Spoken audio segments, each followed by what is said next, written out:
Բարի օր, այսօր խոսելու ենք Սևանա լճի պահպանության եւ առկա խնդիրների մասին եւ տաղավարում հյուրընկալել ենք Սևանա լճի պահպանության փորձագիտական հանձնաժողովի նախագահ, կենսաբանական գիտությունների դոկտոր, պրոֆեսոր Բարդուղ Գաբրիելյանին։ Բարև ձեզ։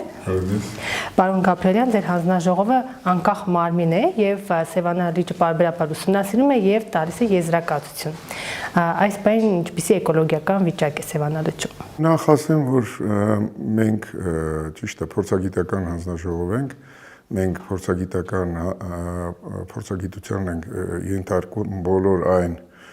գործողությունները, որոնք կապված են Սևանա լճի էկոհամակարգի հետ եւ կարող են վնաս տալ էկոհամակարգին, եւ այսօրվա օրով մենք իհարկե տեղյակ ենք էկոլոգիական վիճակից Սևանա լճի, ասեմ, որ այդ մակարդակի իջեցումը այսօրվա օրով, որը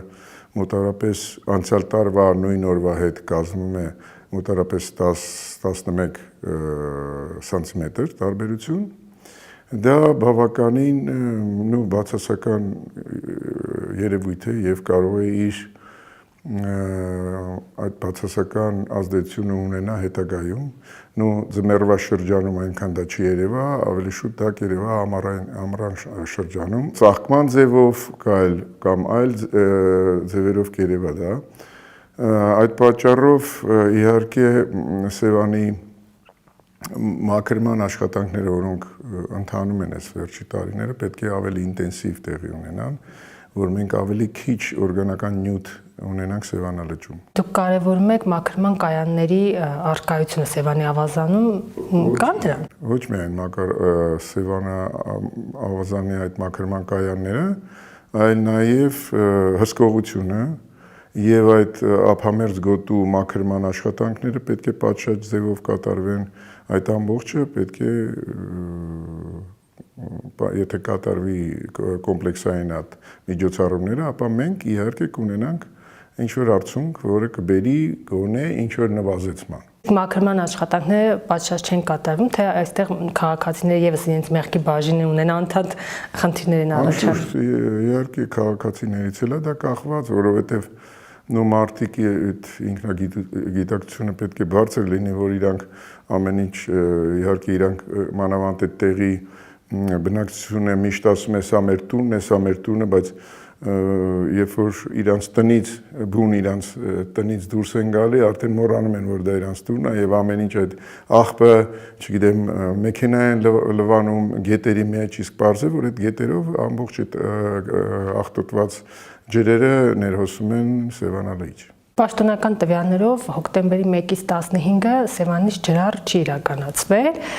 որքան ժամանակ չպետք է ջրառ իրականացվի։ Չի իրականացվել, բայց երևի թե տանձրևներ որ եկան այդ պատճառով, բայց թե դեռ ամբողջ այն թույլատրված, որը որ ազգային ժողովը թույլատրել էր, հավելյալ ջրառ Սևանա լճից, դա չի օգտագործվել, նույնիսկ 190-ի, եթե չեմ սխալվում, 190 միլիոնի չի հասել, եթե անձրևնային եղանակներ լինեն, ապա երևի թե շատ չվերցնել է Սևանից ջուր, բայց եթե չոր եղանակ լինի, ապա ինձ թվում է թե էլի ջրառ կլինի։ Իսկ հնարավոր չէ ընդհանրապես չվերցնել։ Գիտեք ինչ, այստեղ կա երկու ոնց որ իրար հակասող խնդրեմ։ Առաջինը դա էկոլոգիական խնդիրն է, որը որ կախված է Սևանի ջրի որակի հետ, Սևանի էկոհամակարգի բարելավման հետ, եւ երկրորդ խնդրեմը դա մեր տնտեսական խնդիրն է, որը որ կախված է եւ առաջի հերթին դա ոռոգման ջրի հետ, այսինքն Արարատյան դաշտավայրի հիմնականում այդ ոռոգման հետ դաշտերի եւ էլեկտրոէներգիայի ստացման հետ, այսինքն այդ կասկադի աշխատանքները։ Հիմա պետք է բարձր մենք չենք կարող անտեսել մեր տնտեսական այդ խնդիրները եւ բայց պետք է ինչ-որ կոմպրոմիսային լուծում գտնվի եւ այդ բացի կոմպրոմիսային լուծումից դրա համար պետք է ինչ-որ միջոցառումներ շատ հրատապ ձեռնարկվեն, այսինքն ոչ թե մենք պետք է սպասենք, որ եղանակները անձրևոտ լինեն, տեղումները շատանան, դրա պատճառով մենք քչացնենք ջրառը, այլ պետք է առաջինը արագացնել այն նախատեսված ջրամբարների կառուցումը կամ վերանորոգումը, որոնք կան, որը կապահովի ինչ-որ չափով ուրեմն նվազեցում ջրառ Սևանից։ Երկրորդը պետք է շատ կարևոր հարց է, որ պետք է այդ կորուստները, որոնք հիմա տեղի ունեն այդ ջրատարների եւ ջրամբարների, որոնք այդ եւ ինչու՞ չէ արդեն ջոհերի կողմից այդ կորուստները, որոնք տենց մոտիկ հաշվարկներով կարող են հասնել 80%-ի, դա շատ մեծ թիվ է, փաստորեն մեծ մասը մենք ջրի չենք օգտագործում, փաստորեն։ Դա պետք է վերացվի, պետք է հսկողության տակ լինի անպայման եւ մեր հանձնաժողովը առաջարկել էր կառավարությանը, որ ստեղծվի համապատասխան հանձնաժողով մասնագետներից, որոնք այդ ջոհերի պահանջը ջոհ դա ջրը օգտագործողներն են, հա։ Այսինքն բուն են գյուղացիք այն համայնքները, որոնք ջուրը օգտագործում են հենց։ Եվ հիմնականում նրանց կողմից է այդ պահանջը ներկայացվում։ Եթե այնտեղ հաշվարկվի եւ ապացուցվի ինչքան է օրինակ անհրաժեշտ իրոք անհրաժեշտ այդ ջուրը այդ իրանց բուսատեսակների աճեցման համար, ապա ես վստահ եմ, որ բավականին կիչացվի այդ ջրապահանջը եւ պետք է անպայման խիստ հսկողություն սահմանվի այդ ջրակորուստների, այսինքն ոչ թե ջուրը գնա հոսի այնպես առանց օգտագործելու, այլ բուն շատ կոնկրետ ինչ որ ջրաչափերով գնա մարդկանց մոտ եւ մարդիկ օգտագործեն այնքան, ինչքան անհրաժեշտ է։ Բայց հիմա որ գյուղերը գնում ես, տեսնում ես, որ այդ ջուրը գետի նման գնում է, ինչ որ մի չափով մտնում է, ինչ որ իրանք օգտագործեն, մնացածը գնում կորում է։ Այդ հսկողությունը ինչու չկա, որովհետև արդեն կարդում ենք, որ Վանա լճի վիճակն է վատ, Ուրմիա լիճը ընդհանրապես ցամաքել է, հիմա մեր մոտ ինչ անենք, որ այդ վտանգը չկա մեր դուրը։ Ցամաքելու մասին խոսք չի գնում հիմա իհարկե, բայց գնում է, որ էկոհամակարգի վիճակը կվատանա, այսինքն կունենան կապտականած ջրիմուռներով այդ թունավոր ջրիմուռներով ծաղկման ուժեղացում եւ պարզ է, որ ջրի որակի վատացում։ Իսկ մեր համար ամենակարևոր հարցը դա լավ ջրի որակ ունենալն է։ Այլ հարցը թե ինչ որակի ջուր ենք մենք ուզում ունենալ, որովհետեւ եւ սովետական միությունից մինչեւ այսօր, ասեմ, դա այդ հարցը մեր կառավարությունները բոլոր չեն լուծել, որտեվ հասկանանք, թե Սևանա լճի ջրի որակից ինչ են պահանջում։ Ուզում են դա լինի Սևանա լիճը լինի ոռոգման ջրի ինչ որ ռեզերվուար, լինի ձկնարդյունաբերական ինչ որ լիճ, թե լինի խմելու ջրի պոտենցիալ խմելու ջրի ինչ որ պաուստա ջրամբար տենց այդ հարցը չի լուծվի մինչև այդ հարցը չլուծվի բոլոր այս գործողությունները դառնում են ինչ որ տենց գիտեք ինչ շատ ոչ հստակ եւ ոչ իրականալի օրինակ հիմա որ ասում են այս պետք է բարձրացնել մի մասը մասնագետների ասում են ես ինչ որ կա բավական է մյուս մասը գիտեք պետք է բարձրացվի եւս 3 մետրով հասնելով 1905 մակարդակի այդ մետր մյուս մասը ասում են եկեք 18 ոնց որ եղել առաջ մի մասը 30 ես չգիտեմ ինչ որ ֆանտաստիկ բան բայց դա գալիս է նրանից դա պետք է գա նրանից երբ որ մեր կառավարությունը որոշի որ Սևանից ինչ ջրի որակ է ուզում եթե նրանք որոշեն եւ ընդ որում դա պետք է որոշի ոչ թե մի նախարարություն կամ մի մարդ առավել եւս այլ դա պետք է որոշվի կառավարության բոլոր անդամների կողմից այն անդամները որոնք առնչվում են Սևանա լճի հետ դա լինի գյուղատնտեսություն դա լինի պաշտպանության նախարարություն որտեղ այդ հարցերն էլ մենք շատ ունենք այսինքն պետք է մեր կառավարությունը ելնելով մեր այն հարցերից որոնք այսօրվա ավելի կարևոր են որոշի որ մենք օրինակ 5 տարով ուզում ենք որ Սևանա լիճը այսպիսի լինի 20 տարով ուզում ենք, որ այսպիսի որակ ունենա եւ այլն եւ այլն։ Ելնելով այդ ամբողջ մեր տնտեսական, քաղաքական եւ էկոլոգիական հիմնահարցերից։ Դուք ո՞ր տարբերակի կողմնակիցն եք։ Ես չեմ կարող ասել, որովհետև ստեղ կա գերակայող հարցեր, օրինակ ես չգիտեմ, կարող է մեր համար հիմա հրատապ է, օրինակ պաշտպանական հարցերը, որը պետք է արվեն օրինակի հաշիվ էկոլոգիական հարցերի,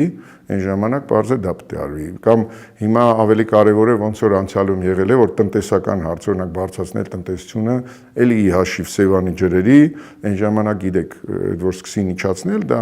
հենց այնպես չէին իջացնում, դա իջացնում էին, որովհետև այն ժամանակ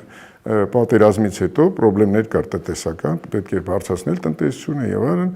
եւ դրա համար այդ ժամանակ փաստորեն այդ ջուրը օգտագործեցին, որ էներգիա ստանան, որ ռոռոկման ջուր ունենան եւ այլն։ Հիմա ելնելով այսօրվա վիճակից, որոնք են գերակայող, մեր կառավարությունը ինքը պետք է որոշի որն է գերակայող։ Ես չեմ տիրապետում բոլոր այդ այսօրվա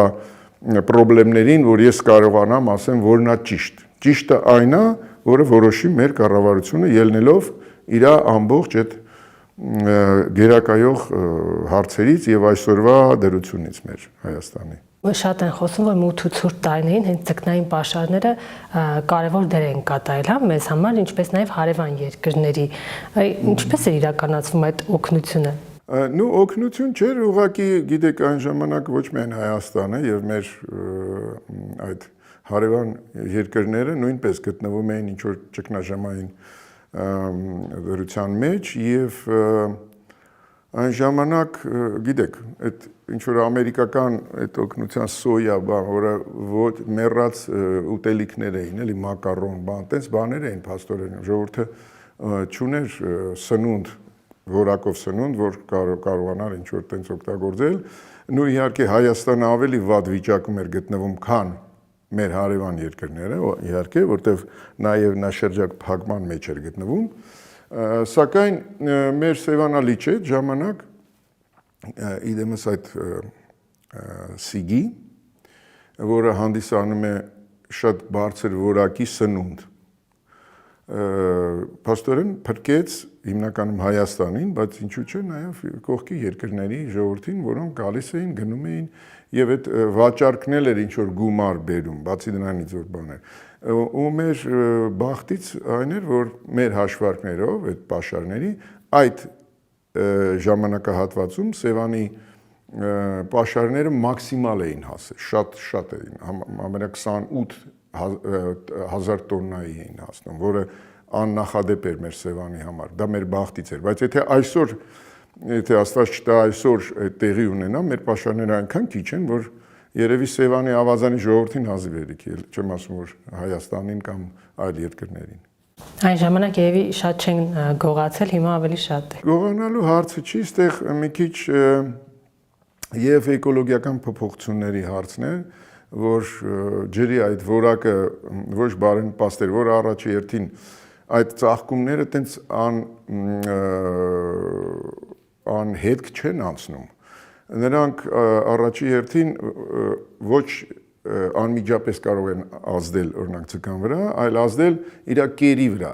որտեղ ձկները ավելի շարժուն են, նրանք կարող են խուսափել այդ ծաղկման տեղերից, որտեղ այդ թույն է արտադրվում եւ գնալ այլ տեղերում թաքնվել, բայց իրանց կերը այդքան շարժուն չէ, նրա վրա ազդում է եւ կերը որ քչանում է, համապատասխան վատանում է եւ ձգան վիճակը, որ նրանց վերարտադրության վիճակը, նրանց կերակրման վիճակը եւ այլն։ Եվ դա իհարկե բերում է նրան, որ նրանց պաշարները կամաց-կամաց քչանում են։ Նու եւ բացի դրանից, որ օրինակ սովետական միության ժամանակ ավելի ոնց որ խիստ էր հսկողությունը եւ ավելի կարգավորված էր, որովհետեւ այդ ձկնորսական մի հատ կազմակերպություն էր, այդ ձուկ կոմբինատ էր կոչվում, որը ուներ մի քանի բաժին տարբեր տեղերում եւ այտենց ոնց որ իրանք էին որսում ավելի հսկողության ավելի հեշտ էր իրականացնել։ Հիմա որ անցան մասնավորների, հազարավոր մարդիկ են հիմա որսում, դրանց հսկողությունը ավելի բարձր դժվար է եւ այդ ոչ միայն հսկողությունը, այլ հաշվարկն էլ է դժվար ռեալ իմանալ ինչքան է որսվում։ Նու մեր ակադեմիայի ինստիտուտը հիդրոէկոլոգիա եւ ձկնաբանության հետ ամեն տարի իրականացնում է այդ հաշվարկները, ընդ որում արդեն տարին 2 անգամ, բայց դա ոնց որ տալիս է արդեն արդյունքը, ինչքան ձուկ է մնացել, օրինակ ամռանը եւ ինչքան ձուկ է մնացել տարվա վերջում։ Այսինքն մենք տալիս ենք եւ դրա ելնելով դրանից համապատասխան առաջարկ է արվում ինչքան կվոտա, այսինքն ինչքան պետք է որսվի, օրինակ այս կիսամյակում, կես տարվա մեջ, հա, եւ համապատասխան մյուս կես տարվա մեջ ինչքան պիտի որսվի։ Նու պարզ է, որ ոչ միշտ է համապատասխանում այդ մեր տված կվոտան իրանց որսված ձկան հետ, նու երևի թե ավելի շատ է որսվում, ոչ թե երևի հաստատ, քան տրվում է։ Նու բայց ոնց որ այս վերջի տարիները այդ մի քիչ պահպանությունը լավացել է,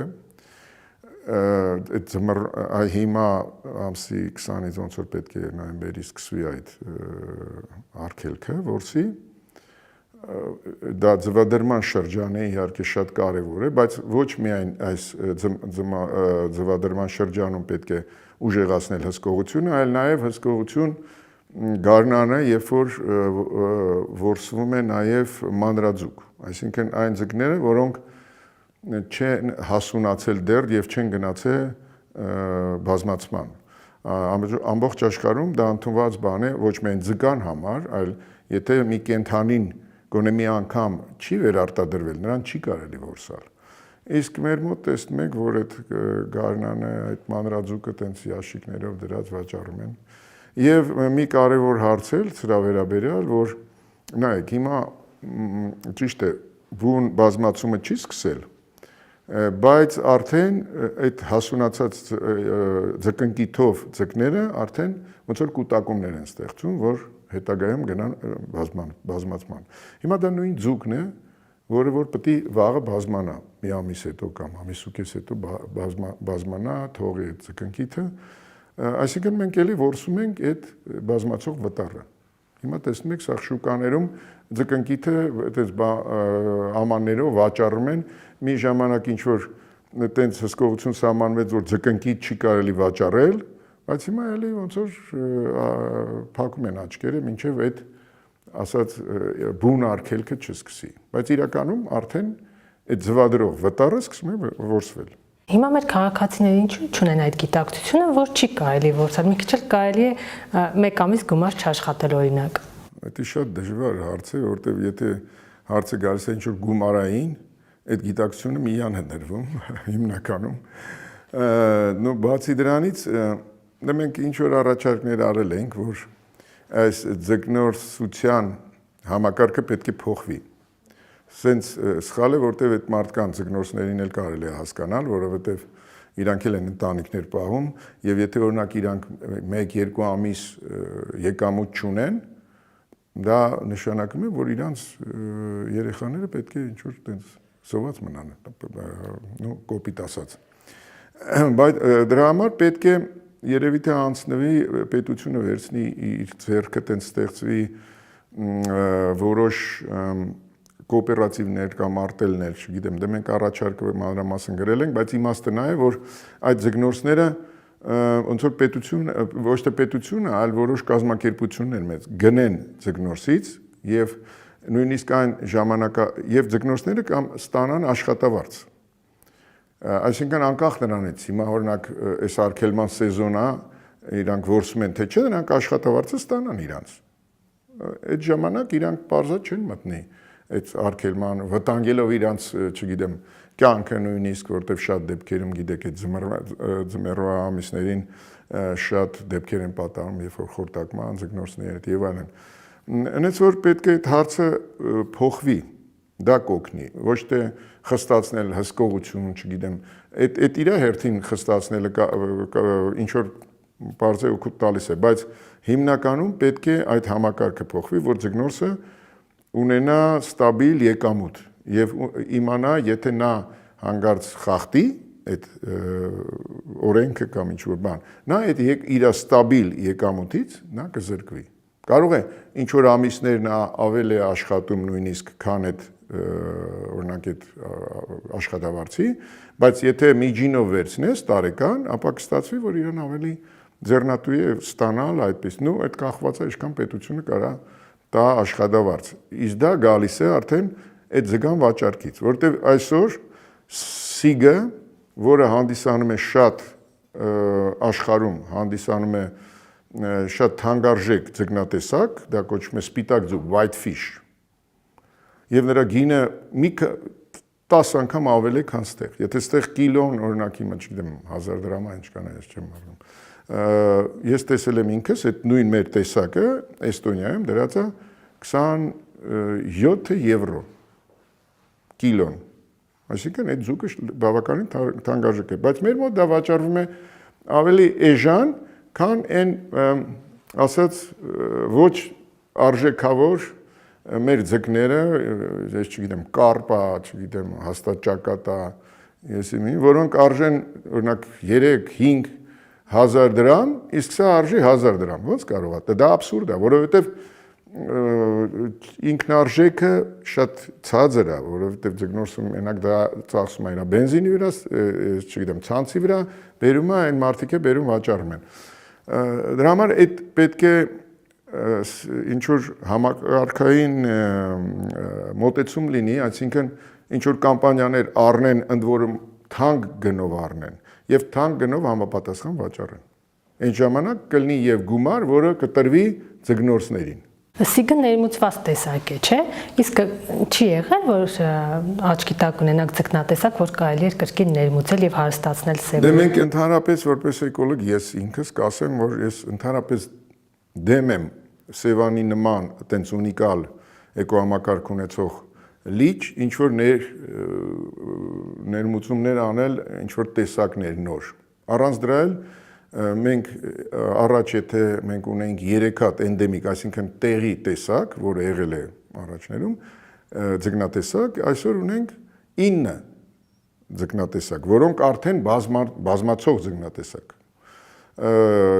Եվ դա շատ վատ է, որովհետև այդ արդեն ոնց որ մրցակցություն է տեղի ունենում մեր ձկնատեսակների հետ, ոնց որ օրինակ կարասը, որը մրցակցում է մեր եւ կողակի հետ բազմացման եւ բեղաձկան հետ Սևանի օրինակ մնացած այդ ընդ չեբաչոկ եւ այլն այդ ձկներ կան, որոնք մանր, որոնք սնվում են այն սնունդով, որոնցով օրինակ սնվում են մեր ձկնատեսակների, այդ ափամերձ գոտում ձկնատեսակների նրանց մանրաձուկն է սնվում եւ փաստորեն իրանք դրանով քչացնում են այդ կերը, որ մեն։ Ուզում եմ ասեմ որևէ ներմուծում դա վատ է։ Ի տարբերություն SIG-ի, որը դուք նշեցիք, որը ներմուծվել է ճիշտ է 20-ական եւ 30-ական թվականներին անցյալ դարի, բայց դա եղել է գիտականորեն հիմնավորված, քանի որ մեր տեղի ձկնատեսակները սնվել են հատակային կենդանիներով հիմնականում։ Եվ այդ նիշը ջրի մեջի այդ խեցգետնակերպերի, այսինքն զոոպլանկտոնի, դա մնացել էր, ոչ օգտագործվող էր, այսինքն, եւ այս պարագայում գիտնականները գտան, որ այս ձուկը շատ հարմար է, քանի որ նա թանկարժեք ձուկ է եւ նա կսնվի այդ չօգտագործվող մեր ձկնատեսակների կողմից այդ կերով, դրանով իսկ քչացնելով օրգանական նյութը, հա, լճում, որը նրանք պետք է սատկում էին, ընկնում էին հատակին եւ այլն։ Այսինքն օրգանական նյութը շարժվում։ Եվ ձգան ձևով դա կհանվեր։ Եվ SIG-ը իրոք դա շատ հաջող կլիմավարժեցում էր։ Ես միշտ դա նշել եմ, որ դա հաջողված կլիմավարժեցում էր, որը դարձրեց այդ SIG-ը մեր հիմնական արդյունագործական տեսակ եւ որը իր նիշը էկոհամակարգում գտավ շատ հաջող։ Ի տարբերություն այլ ձկնատեսակ, օրինակ կարասի եւ այլն, որ ասեցի։ Կողակից խոսեցիք, տարիներ առաջ նշում եք, որ վիճակը շատ վատ է եւ նույնիսկ հատով կարելի է հաշվել, հիմա որևէ բան փոխվել է։ Ոնց որ վերջի տարիներում մի քիչ սկսել են նրան այդ առանձնակներ հանդիպել լճում, այսինքն բնական ժամանակ եւ նույնիսկ բազմացման են բարձրանում, բայց հիմնականում նրա պոպուլյացիան մնում է խզված շատ վատ վիճակում, ընդ որում պետք է նշեմ, որ կողակի վերականգնման հարցը, այդ խնդրը ավելի բարդ է, քան նույնիսկ իշխանինը, որովհետև կողակը ավելի երկարակյանք ձուկ է, նրա ցիկլը կյանքի ավելի երկար է եւ նրա վերականգնելու համար օրինակ ավելի շատ ժամանակ է պահանջվում, քան օրինակ, քանի որ օրինակ եթե իշխանի համար մի 5-6 տարին այդ ցիկլը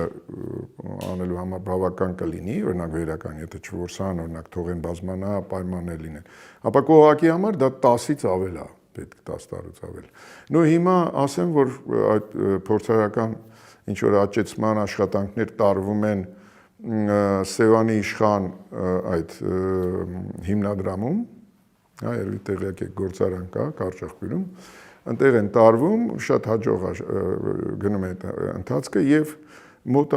ապագայում երևի թե ինչ որ չափով բաց թողումներ կլինեն լիճ, որ կնպաստի, որ այդ պոպուլյացիան մի քիչ շատանա ավելի։ Շրջակա միջավայրի նախկին նախարար Հակոբ Սիմիդյանը նշել էր, որ 2026 թվականին Սևանա լիճ բաց կթողնվի իշխանի 1.2 միլիոն մանրածուկ, բայց դուք տարիներ առաջ նշել էիք, որ պետք է նախապես անալիզ անցկացնել, հասկանալու դա իշխան է, թե հիբրիդ։ Հիմա այդ անալիզը անցկացվում է, թե ոչ։ Պարոն Սիմիդյանը ինչ որ նշել է, դա երևի նշել է նոր գործարանի մասին, քանի որ այն ժամանակ ինքը դեռ նախարար չէր, իրոք հիմագվա այդ բաց թողնվողը, ես չեմ կարող ասեմ ինչքան 26 թվին բաց կթողնվի, ինչքանով գիտեմ, հա ինչ որ միլիոնից ավել պետք է բաց թողնվի, դա իրոք իշխան է, հիմնականում Գեղարքունի եւ ամառային բախտակ ենթատեսակներն են իշխանի, իսկ ինչ վերաբերվում է, որ դա հիբրիդ թե հիբրիդ չէ, դա այդ խնդրը իրոք եղել է, մանավանդ Գեղարքունու հետ, դա չի վերաբերվում ամառային բախտակին, քանի որ ամառային բախտակը դա ունիկալ մի ենթատեսակ է, որը միակն է այդ Սամոն ազգի ձկներից, որը բազմանում է գարուն ամառային շրջանում։ Այդ ժամանակ ոչ մի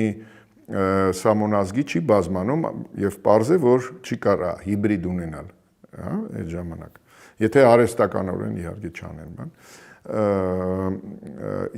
Իսկ ինչ վերաբերում է Գեղարքունին, ապա իրոք այն ժամանակ, որ տենդեր էր հայտարարում նախարարությունը, որը շատ սխալ էր եւ բոլորով ինչ որ այդ ֆորելի նման, իշխանի նման ունեին ձկնիկներ, բերում էին բաց թեին թողում լիճ։ Հայտնի չէր, դա չգիտեմ այլ տեղից բերած ֆորելներ են, թե մեր ֆորելնա, թե հիբրիդներ են, թե ինչ են, ոչ մեկ չէր կարում ստուգել, ոչ թե չէին կարում, այն չէին ստուգում ինչ էր։ Բերում բաց էին թողում այդ իրանց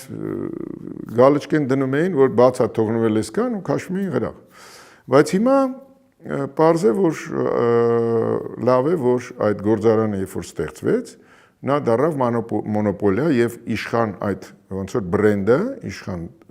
հիմա Իրանն է։ Միայն ինքը կարող ասել, որ ինքն է աճացնում իսկական իշխան։ Մնացած բոլոր գործարանները չունեն իրավունք ասել, որ մենք աճացնում ենք Սևանի իշխան, Սևանի իշխան։ Նո իշխանը միայն Սևանինն է։ Մեր ժողովրդի մեջ բոլոր այդ սալմոն ազգիներին ասում են իշխան, բայց իրականում նրանք իշխան չեն։ Իշխանը դա մեր Սևանի այդ ձկնատեսակն է։ Մնացածը դա ֆորելներ են։ Մենք ես ինչ եմ ասում ֆորել, որտեվ հայրենում դեռ մենք չունենք հաստատված տենց անվանում ֆորելի, կա որ խայտաձկներ, չգիտեմ, տենց առաջարկներ կան, բայց իրականում նրանք իշխան չեն։ Այդ ծիածանափայլ նա իշխան չի ֆորելա։ Պարզ է որ իշխանը մենակ Սևանինն է։ Խանութներում որ վաճառվում է իշխան է, թե իշխան չէ։ Խանութներում մեկ-մեկ իշխան էլ է վաճառվում, որովհետև ես գիտեմ այդ գործարանից, եթե դա Կարճախբյուրի գործարանից է, հստակ իշխան է։ Եթե դա այնպես ինչ որ փողոցում են վաճառում, ոչ մեկի հստակ չի կարող ասի ինչա։ Դա կարող է այլ տեղի իշխանելի, կարող է եւ իշխանել լինի, որովհետեւ այլ գործարաններ ունեն, բայց դա հստակեցված չի, որ իրոք իշխան է, հիբրիդ է, թե այլ տեղի ֆորել է։ Որպես էկոլոգ, ձկնաբան, ինչ կարծիք եք փողոցում իրականացող վաճառքի մասին, որ ձուկը այսպես դրված է դրսում։ Դուք ո՞նց եք պատկերացնում, օրինակ, եթե հիմա մեկը դու առաջներում էլ կար, փողոցում բերի կով մորթի կամ ոչխար մորթի ու այդ միսը հենց տեղում վաճառի, ոնց կնայեք դրան։ Նույնն էլ է ձուկն է։ Ոնց կարելի է թարմ մսամթերքը, դա ձկնամթերք վաճառել փողոցներում առանց ստուգելու դրանց մարդիկ իրանք են փաստորեն ստուգում ինչ որ այն ժողովրդական բաներով մի հատ խրիկ են նայում, գույն են նայում, փորն են նայում, փուշ չի տվել ու դրանով որոշում են որ նա թարմ չի առնում են։ Դա առաջինը պետք է սարն է պիտի կայանները, չգիտեմ այդ սննդի հսկողություն, չգիտեմ ոստիկանություն, դրանք պետք է արգելվի, այդ փողոցային այդ ձգան վաճառքը պետք է վերացվի։ Դա սխալ բան է, որովհետև առաջներում հիմա չգիտեմ կա թե չէ առաջներում ինչ որ ժավելի մեջ էին դնում այդ ձկները, որ իրանք գույնը չփոխեին, չգիտեմ ինչ նյութեր էին օգտագործում։ Ես հավատում եմ, ինչու՞ չէ, երբ թույնավորումներ է եղել, մարդիկ չեն իմացել, որ դրանից է, թե դրանից չի եղել։ Ուզում եմ ասեմ, դա ամեն դեպքում, հետո դա ցիվիլ, եթե մենք ուզում ենք գնանք դեպի ցիվիլ երկիր, մենք պետք է հիմա պատկերացնում եք, դուք գնաք մի հատ երկիր Եվրոպայում, տենակ մեկը դրած ящикով ձուկ է թարմ վաճառում։ Ոնց կնայեք։ Նույնն էլ են մարդիկ գալիս են ստե տեսնում են ինչ որ փողոցներում ձկներ են վաճառում, ձկանիկրա են վաճառում բանկեքով։ Իհարկե դա ոչ թույլատրելի է եւ պետք է վեր։ Եվ չգիտեմ ինչի ժամանակ առ ժամանակ մեր այդ հսկող կազմակերպությունները ինչ որ ակտիվանում են, արգելում են, հետո էլի տենց աչքեր են փակում։ Ընդ որում բարձր տեղել չեն տեղադրում, հենց ասֆալտին ճանճերի, փոշու, մարդկանց բաներ ճղերով էլ են ինչ-որ են մանավանդ ամառվա սեզոնին, հիմա մի քիչ ցուրտ է դա։ Այդ ամառվա սեզոնին ճղերով այդ ճանճերին քշում են, ինչ-որ մարլաներ։ Դա ցիվիլ երկրի ինչ-որ ընդունելի ձև է, երևի թե չէ։ Օրինակ Հայաստանում մարդիկ խուսափում են արհեստական լճերում բազմացված ձուկ գնել, որքան է դա վտանգավոր առողջությանը։ Իրանք չեն խուսափում, իրանք տենց էլ մեծ մասը սնվում է, որտեվ ոչ ասած տենց արհեստական կերերով մեծացրած աճեցրած ձկները շատ ավելի թանկ արժեն, այսինքն։ Բայց հիմա խնդրեմն այն է, առաջինը որ նույնիսկ որ իրանք վայրի բնությունից են որսում, այսինքն օվկիանոսից կամ ծովերից, այնտեղ էլ խնդիրներ կան։ Այնտեղ կան նյութեր, որոնք նույնպես վնասարար են եւ ավելի նույնիսկ վնասարար, քան այդ ձեր ասած հորմոնա թե ինչ որ միջոցների, ինչ որ փոքր քանակ կա։ Այնց որ մի քիչ դժվար է հիմա որոշել որն է ավելի լավ։ Բայց ամեն դեպքում արհեստական աճեցվող ձկների մոտ ինչ որ քանակի, բայց թույլատրելի քանակի, եթե նորմալ օրինակ ձկնային տնտեսություն է, դա թույլատրված քանակի կերեր են, եթե բարձր որակի կերեր են, այսինքն եւ այդ ձուկը չպետք է որ այտենց ազդի մարդու առողջության վրա։ Բայց ամեն դեպքում այդ էկոլոգիապես մաքուր, այսինքն վայրի միջավայրում աճող ձկները ավելի առողջարար են, եթե վերցնենք մեր սիգը, ապա մեր սիգը ամենաառողջ ձկնամթերքն է, այդպիսի ձկները, որոնք այդպիսի լճում, ոնց որ Սևանալիչն է, աճում են, սնվում են բնական կերով։ Ի տարբերություն օրինակ ծովային կամ օվկիանոսային ձկների։ Եթե ինչպես է ձեզ մոտ հարթնացել դեպի ձկնաբանությունը։ Ձեր կար դեպի կենթանական աշխարհը միշտ։ Եվ ես երբ որ համալսարան ընդունվեցի, ես մեր Երևանի պետական համալսարանը ընդունվեցի կենսաբանական բաժին եւ միանգամից ես որոշել եմ որ կենթանաբանությունով պետք է զբաղվեի։ Եվ երբ որ եկավ արդեն ժամանակ որ դիպլոմային պետք է գրեի, ինձ առաջարկեցին գնալ Սևանի ջրակենսաբանական կայանում այնտեղ դիպլոմը գրել։ Նու ես ձկներ չէի ուզում, ես ընդհանրապես կենթանիներ էի ուզում, ուսումնասիրել, բայց որ գնացի այնտեղ եւ այդ սկսեցի այդ ձկների վրա աշխատել, բան իմ դուրս եկավ, ես սկսեցի այդպես շարունակեցի ձկնաբանությամբ զբաղվել, հետո գնացի Մոսկվա, այնտե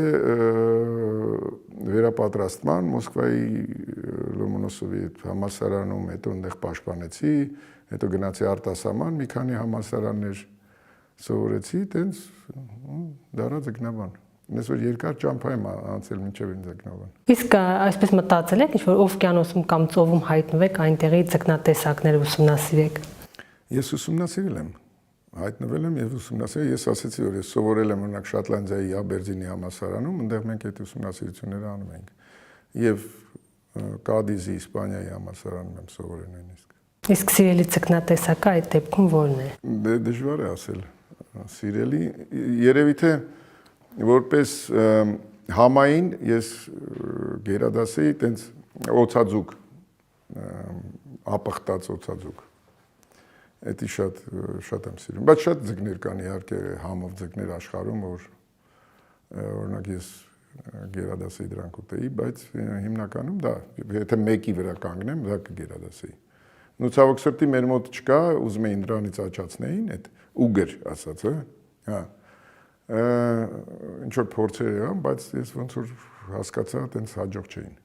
Հիմա երիտասարդները հետաքրքրվում են ձկնաբանությամբ։ Գիտեք ինչ, երբ որ այս վերջի տարիներին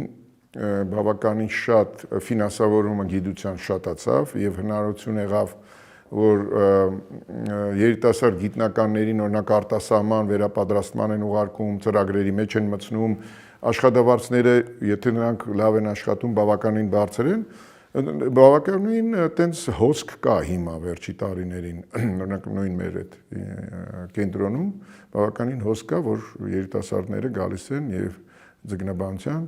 այդ մեր բաժնում են աշխատում եւ այլ բաժիններում են աշխատում, բայց ցավոք սրտի մենք չունենք մասնագիտացված ամբիոններ։ Հիմա նոր մի հատ Erasmus ծրագրով Ագրարային համալսարանում ստեղծվել է համատեղ, հիմա համատեղ չի, այտենց ամբիոնում դասավանդում են այդ ձկնաբանություն, ակվակուլտուրա եւ այլն, բայց դիմողները քիչ են, հələ որ չգիտեմ, ոնց կլինի։ Համենայնդեպս մենք տարբեր համալսարաններից, որ կա այդ, քիչ թե շատ այտենց բանիմաց երիտասարդ գիտնականներին վերցնում ենք, դարձնում ենք մասնագետ եւ այտենց շարունակում ենք մեր աշխատանքները։ Ասացիք թիվը շատացել է երիտասարդների, դա պայմանավորված է նրանով, որ աշխատավարձն է բարձրացել, թե ուղղակի սեր կա։ Սերը պետք է գա աշխատանքի ընթացքում, դենց չի կարա абստրակտ իրանք սիրեն ինչ-որ մի մասնագիտություն, եթե չեն աշխատել։ Իրանք որ գալիս են, սկսում են աշխատել, հետո եթե գնում են գիտարշավներ, գնում են արտասահման, այտենց կամաց սերը առաջանում եւ իրանք դառնում են մասնագետ։ Վերադառնանք Սևանին, ինչ պետք է անենք բոլորս այն փրկելու համար։ Պետք է բոլորս ոչ թե խոսքերով, այլ գործով Սևանին օգնենք։ Եվ